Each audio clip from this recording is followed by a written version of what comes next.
আমার সেই ছোট্টবেলার ছবি খুঁজে পেয়েছি শাড়ি পরা, আর আজ সেই শাড়ি পরেই সেই গহনাগুলো পরে 15 বছর পর আবারও সাজলাম। অনেক পুরাতন একটা অ্যালবাম আজকে আলমারির মধ্যে থেকে পেলাম। পুরনো অ্যালবাম, পুরনো ছবিগুলো দেখলে আগের সেই স্মৃতিগুলো আবার মনে পড়ে যায়। এই ছবিগুলো দেখে আমার জাস্ট চোখ আটকে গেল। দিনটার কথা এখনো আমার আবছা আবছা মনে পড়ে। তখন আমার বয়স ছিল 5। আমি তখন প্লেতে পড়তাম। আম্মুর শাড়ি আম্মু এভাবে আমাকে পরিয়ে দিছিল। তখনকার যুগে অ্যান্ড্রয়েড ফোনের প্রচলনও খুব কম ছিল। একটা কম দামি ফোনেই তোলা ছিল ছবিগুলো। আমার এক্সপ্রেশনটা জাস্ট দেখো কিভাবে রাগি রাগি করে তাকিয়ে আছি। তখন আমার বয়স ছিল 5 আর এখন আমার বয়স হচ্ছে 20 বছর। প্রায় 15 বছর পর আজকে আমি আবারও এই শাড়িটা পরবো। এটা আমার মায়ের শাড়ি। প্রত্যেকটা মেয়েরই শাড়ি পরা শুরু হয় তার মায়ের শাড়ি থেকে। বাট আমি খুবই সাজনী বুড়ি ছিলাম। ছোটবেলা থেকে গামছা দিয়ে শাড়ি পরা ট্রাই করতাম, আর আম্মুও মাঝে মাঝে আমাকে এভাবে শাড়ি পরে গহনা পরিয়ে সাজিয়ে দিত। দেখো সেই সেম শাড়িটা আজকে বের করছি। সেম শাড়ি পরবো, একই গহনাগুলো পরবো। ওই সময় সবাই রূপার গহনা বানাতো, আমার আম্মু এই সেটটা বানাইছিল।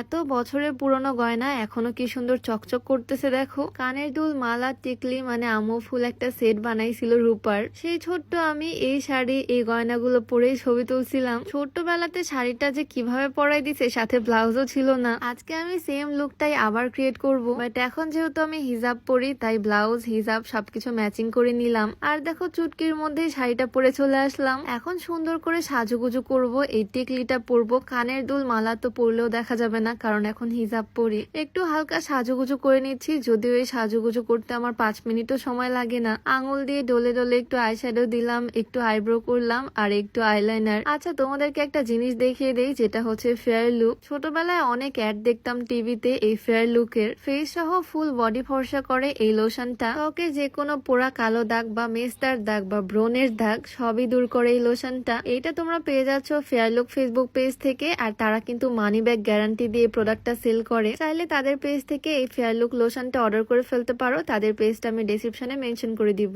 বাই দ্য ওয়ে, আমার ফেভারিট পার্ট মানে মাস্কারাটাও লাগিয়ে নিলাম সুন্দর করে। গয়নাগুলো বের করলাম পরার জন্য, বাট সবগুলো তো পরতে পারবো না। সুন্দর করে হিজাবের সাথে টিকলিটা পরে নিলাম, আর শাড়ির সাথে আমি যেভাবে হিজাব পরি সুন্দর করে হিজাবটাও সেট করে নিচ্ছি। ছোটবেলায় তো আমাকে আম্মু একটা ঝুটি করে দিছিল শাড়ির সাথে, আর এখন আমি শাড়ির সাথে হিজাব পরতেছি। আর শাড়ি যখন পরছি চুড়ি তো একটু পরতে হবে, তাই রেশমি চুড়ি বের করে নিলাম একদম নীল কালার ম্যাচিং করে। আমার তো ভাবতে অবাক লাগতেছে ছোট্ট সেই আমি কিভাবে এত ভারী ভারী গহনা পরেছিলাম। আমার জাস্ট আজকে শুধু সেই দিনটার কথাই মনে পড়তেছে। আবছা আবছা এখনো মনে আছে আমার। এখন আমি কত বড় হয়ে গেছি, বাট সেই ছোটবেলার পরা শাড়ি গয়না আজকে আবারও পরলাম। আমার এই শাড়িটা আমার অনেক পছন্দের ছিল, সেই জন্যই পরছিলাম। সেই দিনই আমি প্রথম শাড়িটা পরছিলাম, আর আজকে পরলাম সেকেন্ড টাইম। 15 বছর পর আবার সেই শাড়ি সেই গয়না পরলাম। এই তো সেই ছোট্ট আমি। ছোটবেলার ছবি দেখে এখন যেরকম অবাক লাগতেছে, একটা সময় আসবে এখনকার এই ভিডিওগুলো দেখেও অবাক হব। যখন বুড়ো বয়স হবে তখন আজকের দিনগুলোর কথা মনে পড়বে এইভাবেই। কত চিন্তা করে ফেললাম আজকে, তাই না?